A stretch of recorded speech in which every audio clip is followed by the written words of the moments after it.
They chose to come. Must have finished. Hi, folks. If we could have your attention, please.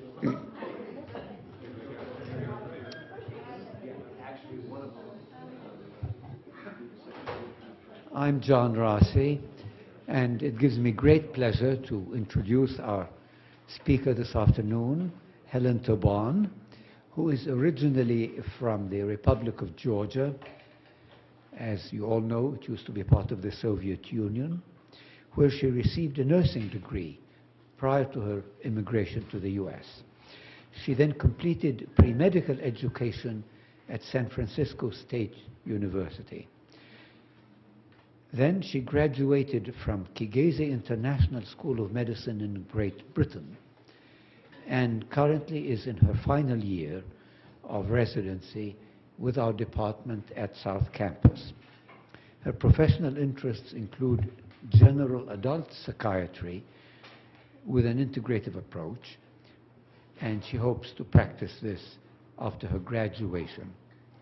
She is also excited to be welcoming a new addition to her family shortly before she graduates, presumably after the end of her lecture, and is looking forward to an exciting career as a psychiatrist. And as you see, her topic is holistic healing for the mind, an integrative approach to psychiatry.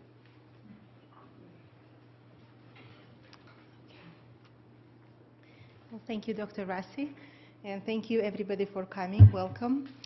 So today I will try to introduce you to a different approach to psychiatric patient care in the ever-evolving field of psychiatry and medicine, which is integrative psychiatry. I chose this topic because I'm very passionate about integrative approach, because in my opinion it provides a different but better understanding of mental illness, and I believe or hope that it will eventually become the future of psychiatry.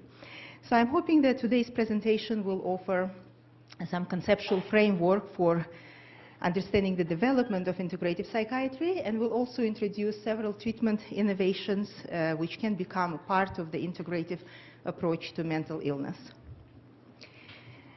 So often today when we talk about mental illness, say depression, we often see that normal changes in mood may be labeled as depression, leading to an overdiagnosis of the condition and unnecessary treatment, sometimes with medications.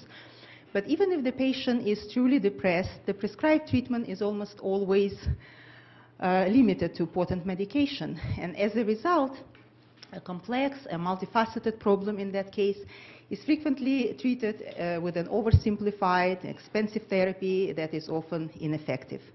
And unfortunately, our medical system makes it difficult for doctors to spend enough time with patients to make a correct diagnosis and to craft truly individualized treatment plan.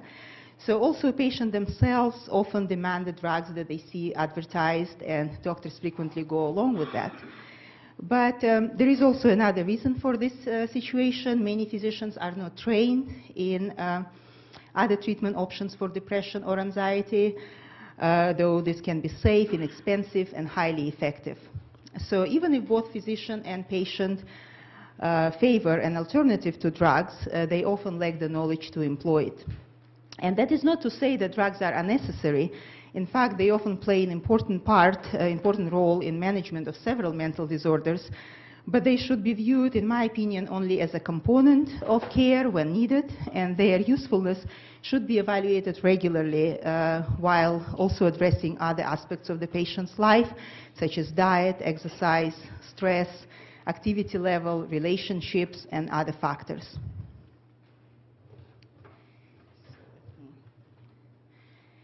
So historically, a non-conventional approach to treatment was actually popular, and the patient was more important than the disease. The patient was more important, and there was an emphasis on prevention of the disease with non-pharmacological measures, such as diet, for example. But the model of conventional medicine today, and it has been for years, is a biomedical model which emphasizes fighting the disease, and the treatment is specific to illness and not the person. And this paradigm works great for treating infectious diseases or traumas, but when condition is chronic, non-infectious, non-mechanical, and often multifactorial in etiology, this model has limitation and will have poor results. So when it comes to psychiatry, we often follow a biomedical model, separating the mind from the body, because of the conventional medical school training, discovering biomedical etiologies for mental illness, and creation of powerful psychotropic medication that treat mental illness on the basis of it being the result of neurochemical imbalance in the brain.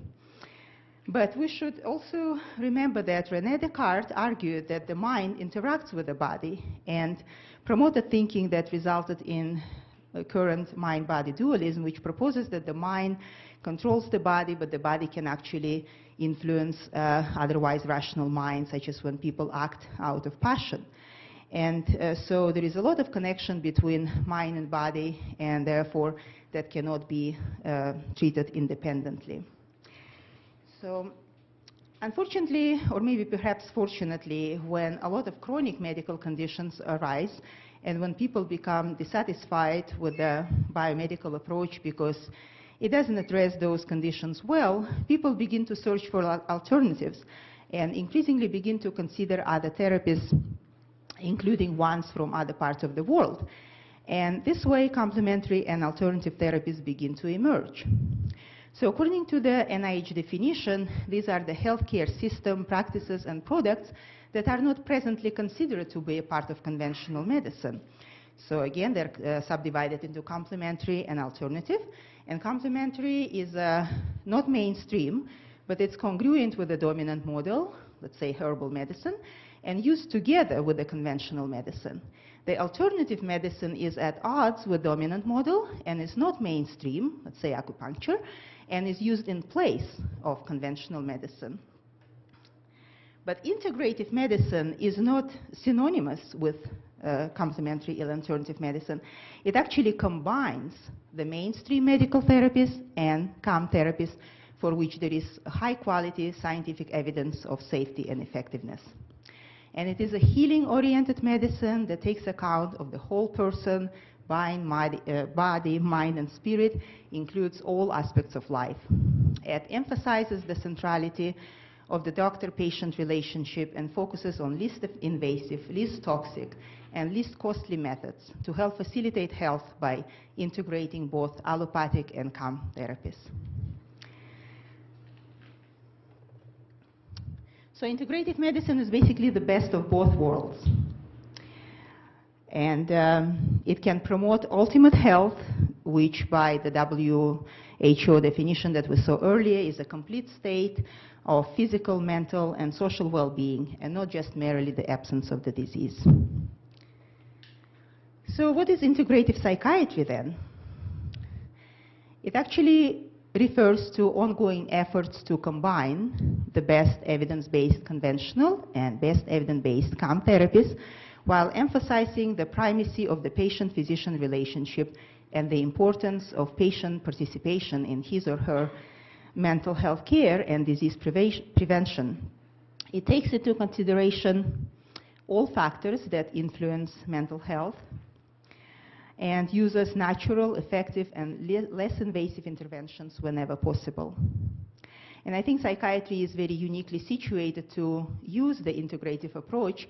Actually, most doctors who use integrative approach with patients are psychiatrists, as opposed to family physicians or internists. And this integrative approach supports the person's resilience and facilitates the innate healing response at the level of the mind, body, and spirit. Because we as doctors do not really heal anybody, since healing comes from within, but we can always facilitate that healing. So why complementary and alternative medicine is relevant to psychiatry?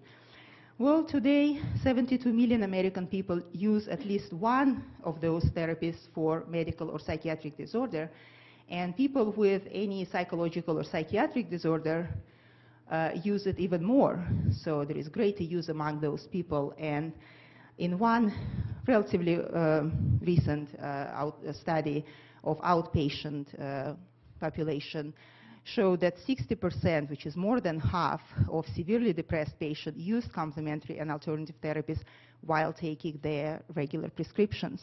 But not all of the patients disclose their use to a family physician or a psychiatrist, and that due to many reasons, I don't know, and that can lead to different problems like treatment failures or delays and safety issues. So the average user of the complementary and alternative medicine is usually better educated than a non-CAM user and has a holistic orientation to health. And so the mental health professional should know which CAM are safe and effective and which are unsafe and ineffective to be able to provide judicious advice to their patients and refer them sometimes to other appropriate CAM practitioners in order to limit their liability. So for example, in one study in 2004, about 25% of patients reported that their regular conventional medical provider suggested using alternative medicine. And usually people are not opposed to the conventional treatment because more than half of them used CAM combined with the conventional medicine, and they thought it would be helpful. And another half thought it would be just interesting to try, but almost a third of the population thought that conventional medicine would not help. But more people thought the combination would be ideal.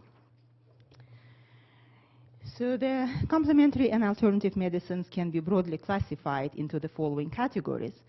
And as you can see, any of these complementary methods can be integrated into the standard psychotherapeutic practice, although some lend themselves more than others.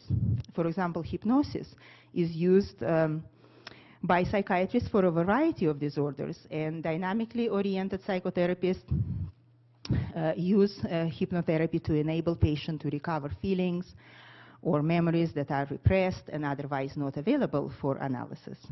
So patients with somatoform disorders or eating disorders who have major body image distortion can often be helped by CAM techniques that involve body manipulations, like say, a craniosacral work or massage, or some patients that cannot tolerate being touched, which is a trait that is almost always related to some past traumatic experience, can use body manipulation to help correct those abnormalities. So let's look at more detail into some of these treatments that can be used in psychiatry to help most common conditions. And today we'll just concentrate on depression and anxiety. So we can see here listed several complementary therapies. Some of them are nutritional, vitamins, or others are not, and a lot of these therapies has substantial evidence about their effectiveness that was observed throughout the years.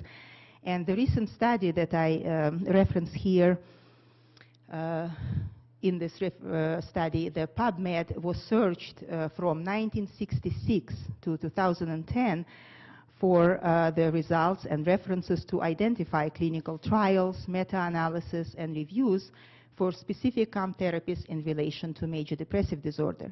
And in all of these therapies, the HAM-D scores were reduced, either as using them as monotherapy or adjuncts to conventional treatment.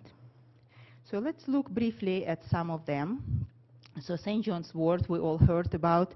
St. John's wort, and it was found to be equivalent to low-dose tricyclic antidepressants in mild and moderate depression. The large trials found it to be much more significant in effectiveness compared to the placebo, but mostly for the mild and moderate depression, and that's how it is recommended today. Because for the moderate to severe depression, there were 2 trials, randomized placebo-controlled trials, that did not find much difference between St. John's wort and placebo. However, in this particular study, there was also study done on moderate to severe depression, and paroxetine was compared to St. John's wort, and it was a similar effectiveness found between paroxetine and St. John's wort, but patients actually better tolerated the natural substance. So in terms of safety issues, of course, St. John's wort should be cautiously prescribed because it has a lot of drug-drug interactions, since it induces P450 and may reduce serum levels of many different medications, including oral contraceptive pills or anticoagulants. But it is found to be very effective for mild and moderate depression or dysthymia. So folate, we know all about that. Folate is a supplement and a vitamin that we consume in food. And these 2 vitamins are involved in the production of neurotransmitters, dopamine, norepinephrine, and serotonin, through the synthesis of SAMe. And folate deficiency is associated with, appears to correlate significantly with the higher rates of depression, cognitive decline, and memory loss. So as you can see, between 31 and 35% of depressed patients were shown to have borderline or low folate levels in this recent study. Data also suggests that low levels of folate may hinder the response to antidepressants. So if you are deficient in folate, not only will you be depressed, but you will also not respond well to antidepressant medication.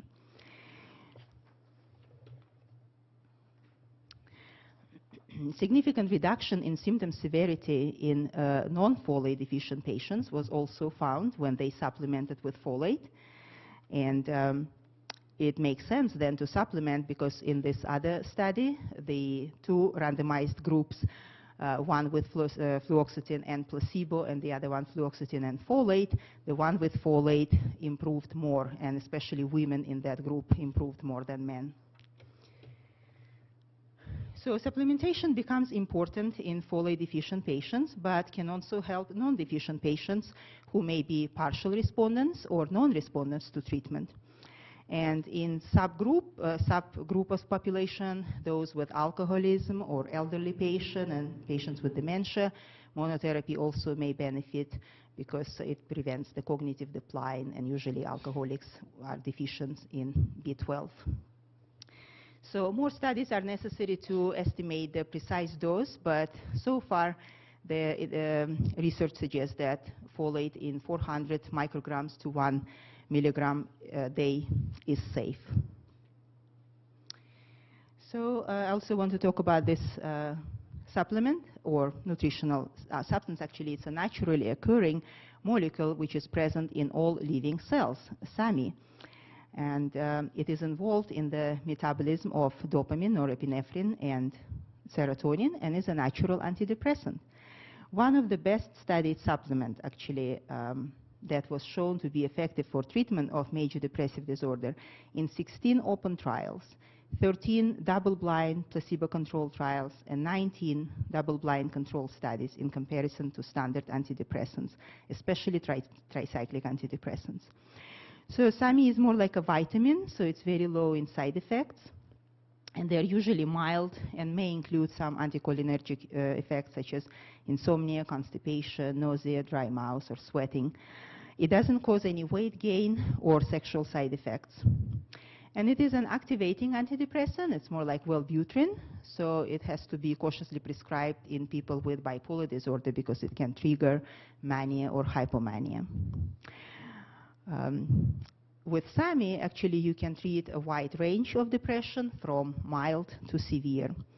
And it was also studied in relation to relieving pain from osteoarthritis and also was found to be beneficial. So if, for example, patient has depression and arthritis or fibromyalgia, you can use SAMI very effectively.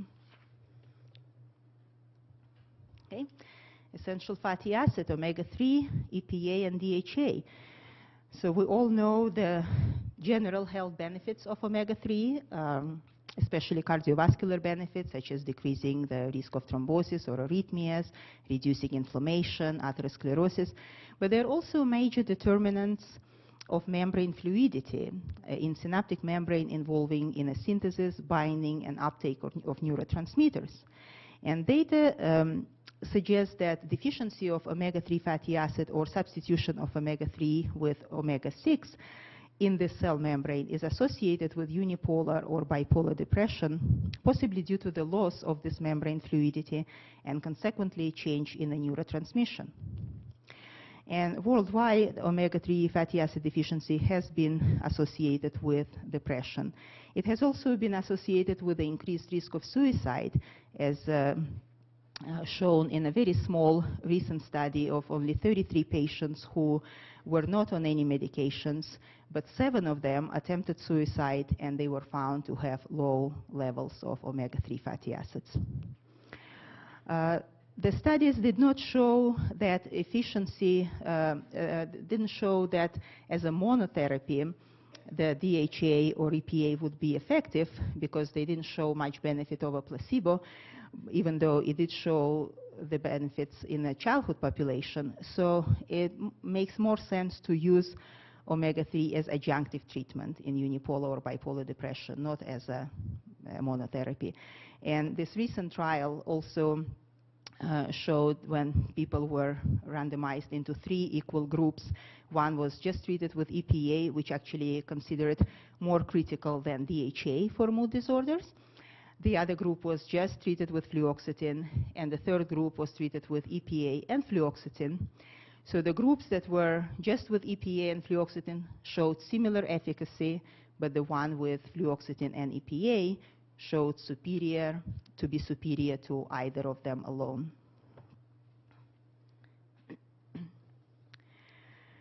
So omega-3 fatty acids may also reduce oxidative damage and slow age-related cognitive decline. They help with childhood depression, and it is a reasonable treatment option for a subset of patients who have depression but also are at risk of cardiovascular disease. So for pregnancy and postpartum, it can be safely indicated because, first of all, it has good benefit for maternal and fetal development, brain development, but also in some of the studies was found to be superior to the placebo in pregnant women who had major depressive disorder. Okay. So now we're shifting from nutritional and herbal supplements to some somatic modalities, and exercise is one of them. And multiple treatment studies demonstrate benefits of aerobic exercise and even resistant training on mood.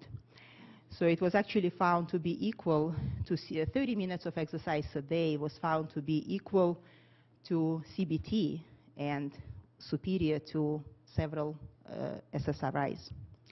Epidemiological findings also suggest that regular exercise is associated with decreased prevalence of depressive episodes in older adults, patients with concurrent medical problems, and in patients with chronic depression. So if exercise on mood can actually be sustained over time, but it is hard to do a very good clinical trial with exercise just because it's hard to maybe blind the experimenter with regards to group that are not exercising, and so more long-term longitudinal studies are needed in this area. So basically we talked a little bit about some of the modalities from complementary and alternative medicines that we can use to have an integrative approach to depression. So in that case, integrative approach will start with like good thorough history taking, including patient's nutritional status, comorbid physical disorders, medication side effects, substance abuse, and we can also inquire about patient past or current use of complementary and alternative medicine and their preferences. Then we can do some lab studies to investigate whether they are deficient in vitamin B or folate, or also vitamin D levels. Even though I didn't talk about vitamin D, it was found to be beneficial in people with depression, so supplementing with vitamin D. We can also inform patients of options for standard treatment and for complementary and alternative treatments and see where they are with that. And then if we have all this information, it will be better to then incorporate all this knowledge into the treatment, and the treatment will become more integrative rather than just prescribing one antidepressant and sending patient home. So we can correct nutritional deficiencies through dietary education and supplements.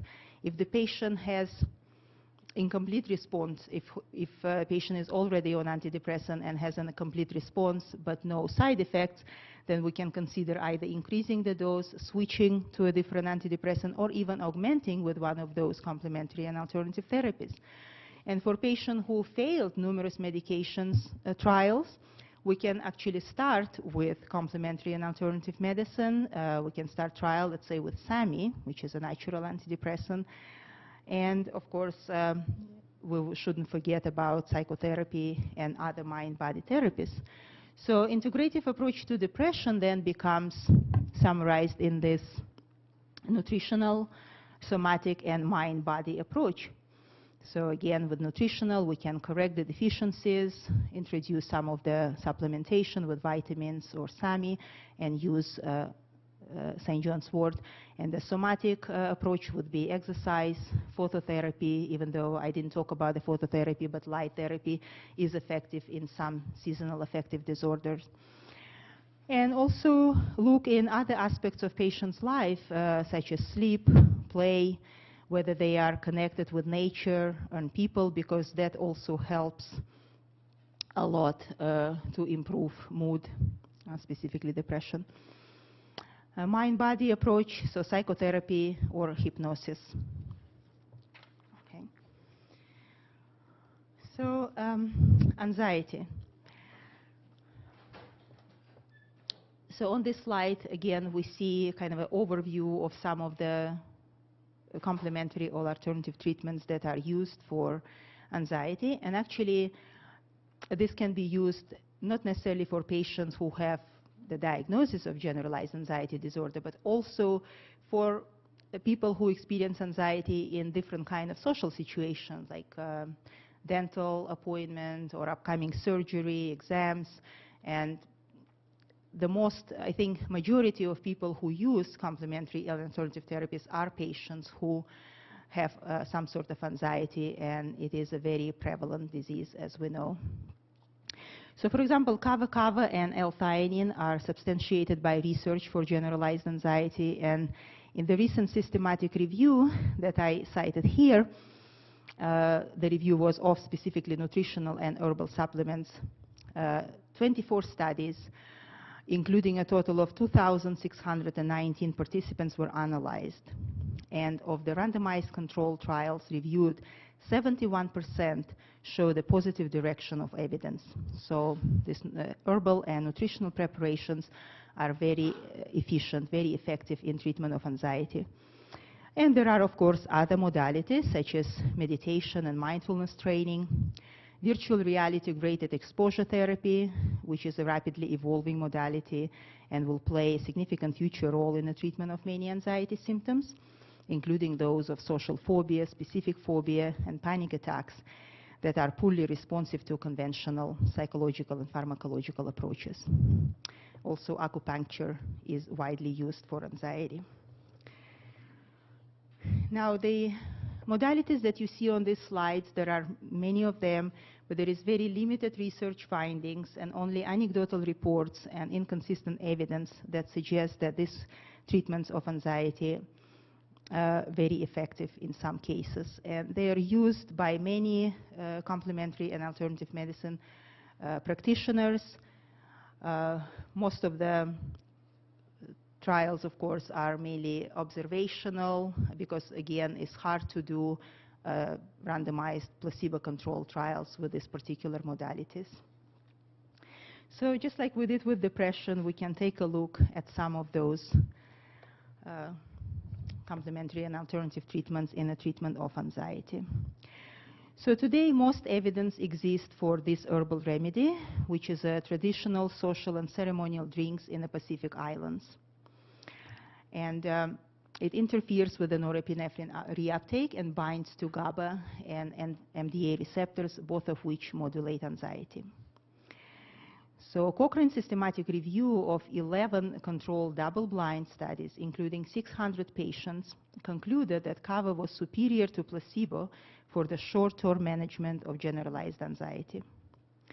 And the finding of small double-blind controlled trials suggests that generally anxious patients who gradually increase their daily dose of kava while, let's say, tapering off of benzodiazepines do not experience worsening anxiety and benzodiazepine withdrawal. So it can be used in patients who want to taper off their benzodiazepines as an adjunct and help them avoid withdrawal symptoms or worsening of anxiety that is usually happening with benzodiazepines.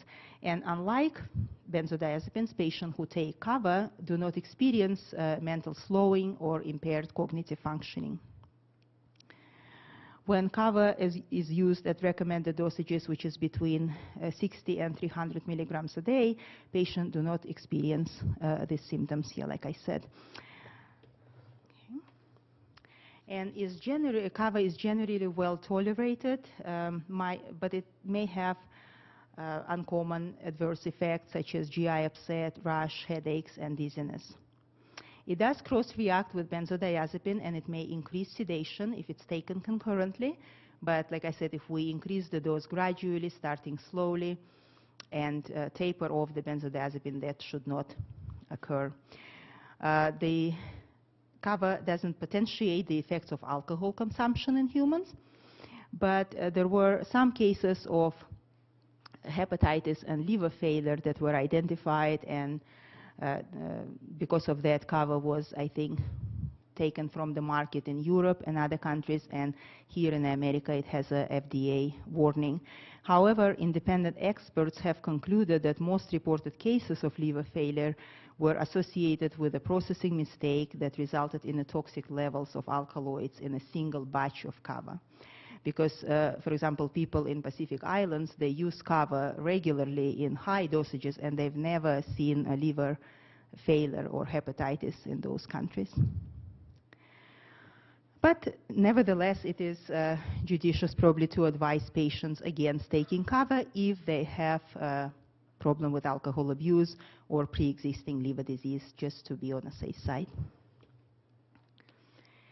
So other herbal remedies, just briefly, that were used for ages for anxiety and insomnia, such as valerian root, for example. It is not a benzodiazepine, so there is very little abuse potential with that. It also should be avoided if there is liver dysfunction, but 6 of 7 studies found it statistically significant and dose-related sedative effects, so it can help with insomnia a lot.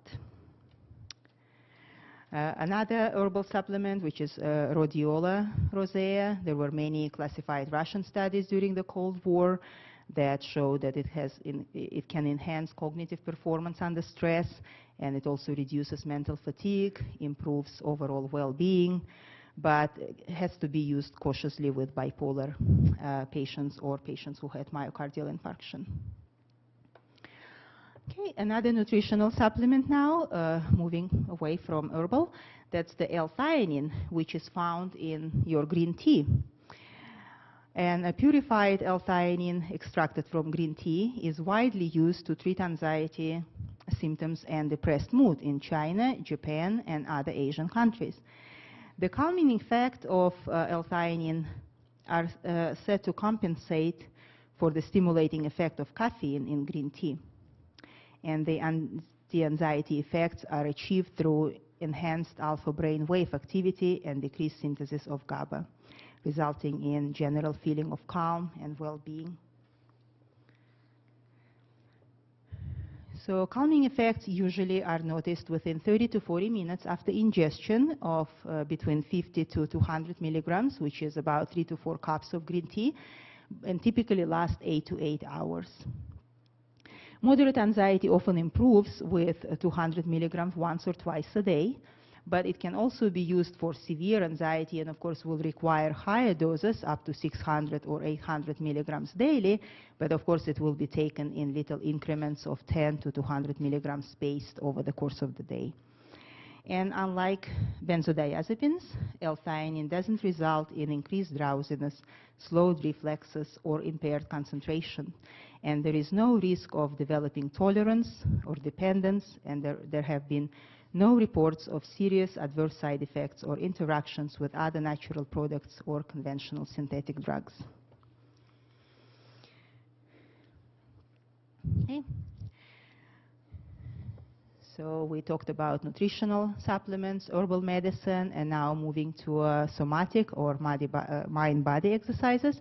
And they can result in significant improvement of anxiety levels, which are equivalent or comparable to antidepressant effects or effects of cognitive behavioral therapy. So some of those relaxation techniques are yoga, guided imagery, mindful meditation, or progressive muscle relaxation. So yoga, we all know that it practiced widely, not only in Asian countries, but now probably throughout the world. And regular practice reduces need for conventional medications in patients with generalized anxiety disorder. It also significantly reduces symptoms in obsessive compulsive disorder, but there is a special type of yoga, I think it's called Kundalini yoga, with the left nostril breathing. But it causes sustained changes in brain activation and doesn't have any absolute contraindications. Guided imagery is a self-directed treatment through visualization, has beneficial effects on the immune system, physiological stress response, and cognitive emotional functioning in general. It is often used in people with cancer patients, and help them with their immune system. Mindfulness meditation is a self-regulation of attention. So patient practices detached self-observation, and it shows beneficial physiological effect with decreased oxygen consumption, respiratory rate, blood pressure, and autonomic arousal. And progressive muscle relaxation basically has relaxation in its name and can be used in patients who may not like yoga or do not want to meditate or have hard time with guided imagery.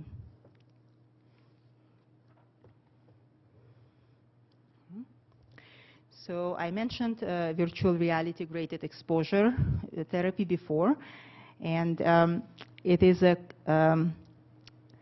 therapy that is used for anxious or phobic patients who frequently unable to tolerate conventional kinds of exposure therapy and therefore remain chronically impaired because they never become desensitized to a feared object or situation.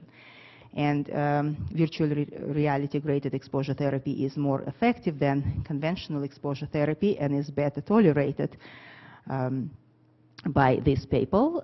Was also shown to have comparable efficacy to in vivo exposure therapy. So it's sort of equal to exposure therapy, but it's better tolerated by patient and probably will improve the response. In one study, between where VRGT and conventional CBT were compared, they also had equal effect in the treatment of panic disorder with agoraphobia. However, patients who underwent virtual reality exposure therapy required 33% fewer sessions to achieve the same results.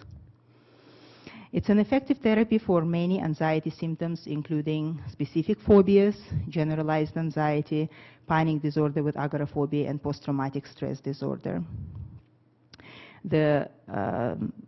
could be used effectively in people with like specific phobias, like I said, the fear of flying, fear of heights, fear of small animals, etc. And it is cost effective. The tools of this therapy are available online so that patient can use advanced exposure protocols at home through real-life video conferencing. There are some safety issues that should not be overlooked with this particular type of therapy. Approximately 4% of individuals experience transient disorientation, nausea, dizziness, and headache, and blurred vision when in a virtual environment. And quote, simulated sleepiness is a feeling of generalized fatigue that can infrequently occur with this type of therapy. And intense sensory stimulation during VRGT can trigger migraine, seizures, or gait abnormalities in individuals who have already these medical problems, so should be probably contraindicated in these populations. Anxious patients who abuse alcohol or narcotics should not use this therapy.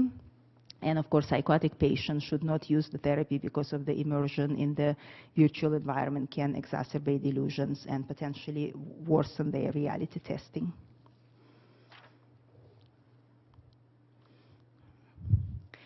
So let's look at acupuncture. It is widely used in Asia and Western countries to treat anxiety. And it's an Asian Chinese art that involves inserting needles into specific meridian points on a body, thereby balancing flow of vital force called qi in the body and relieving pain or anxiety or other problems.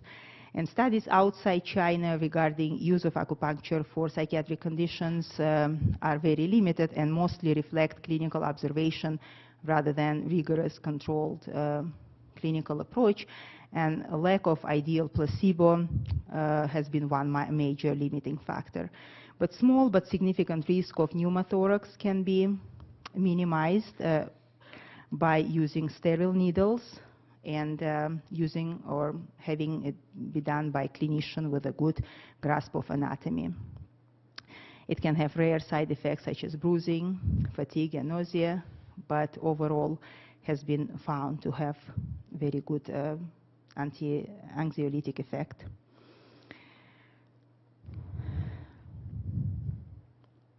Yes, so today very few prospective double-blind randomized controlled trials are positive, and most studies on the anxiety reducing effects of acupuncture basically examine benefits on diverse cognitive, affective, and behavioral symptoms.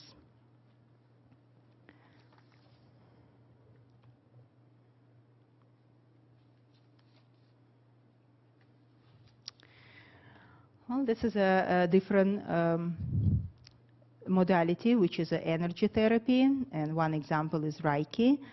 And it's a system of natural healing techniques, which is administered by laying of hands and transferring energy from the Reiki practitioner to the recipient. Significant relief was observed after the weekly treatments with either contact or non-contact Reiki in one of the relatively recent study, and it provides an overall improvement in well-being, relaxation, pain relief, also sleep quality and anxiety. Of course, findings are limited because of possible unreported differences in the use of anti-anxiety medications between Reiki treatment groups and control groups.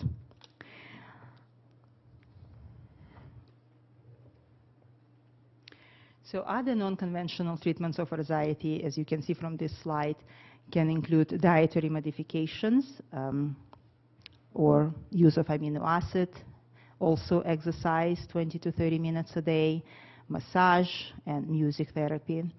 So in terms of dietary modification, of course, avoidance of caffeine and low carbohydrate intake was shown to be beneficial. And amino acids, some of the amino acids that were studied were L-tryptophan and 5-HTP that are widely used to treat generalized anxiety, but few double-blind studies have examined their efficacy. The 5-HTP is preferred over the L-tryptophan due to greater research evidence and smaller effective dose and increased availability to the central nervous system. The 5-HTP can be safely combined with conventional anti-anxiety drugs without monitoring for serotonin syndromes. Both are essential precursors for serotonin synthesis, and adverse risk is minimized when they are started at a low dose, like 5-HTP, usually started at 25 milligrams a day, and then slowly increased over several weeks. It can be used at a dose of 200 to 400 milligrams at night, and it will reduce the daytime anxiety and will improve the sleep quality in chronically anxious patients with insomnia. So music and sound have been used in many cultures and healing traditions as anti-anxiety modalities, and in randomized study, anxious adults assigned to music-assisted reframing versus cognitive therapy experienced greater reduction in overall anxiety. And of course, massage, probably mediated by decreased cortisol and increased parasympathetic tone, but can be obviously very relaxing and can help with anxiety.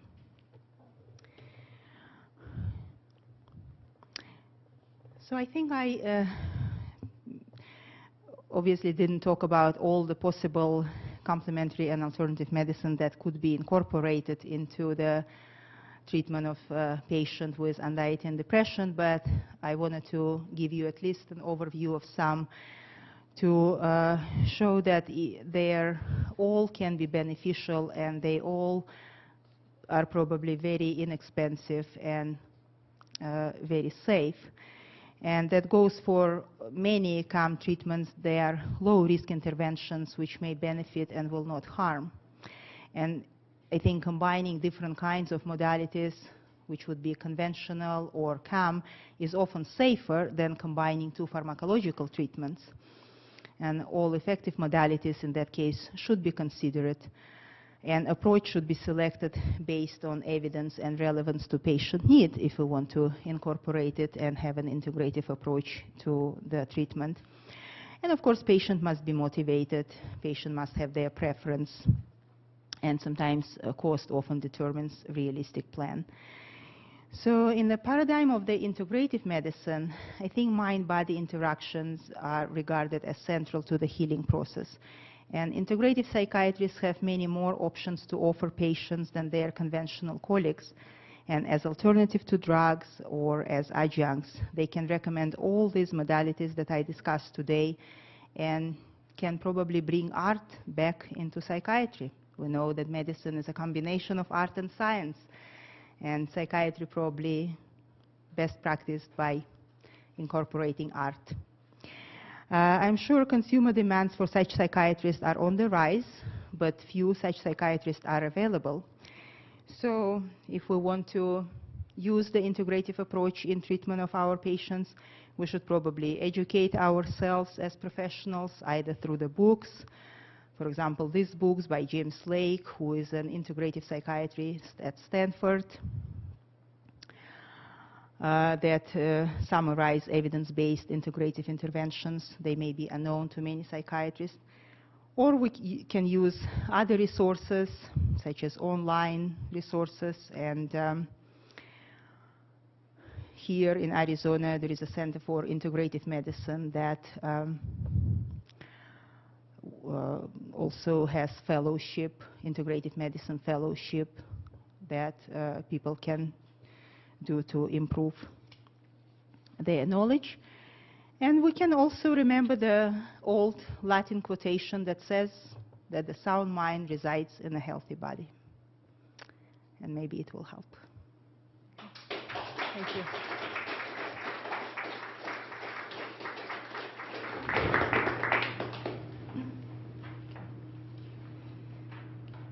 Yeah. I have a question.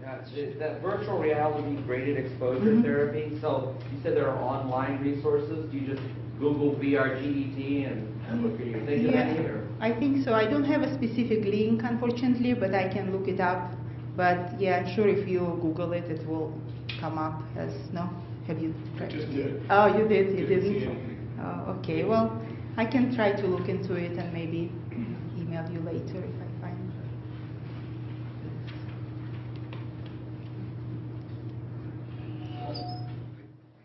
Yeah, I have an anecdote to report in this domain, and that is using vitamin D for seasonal affective disorder.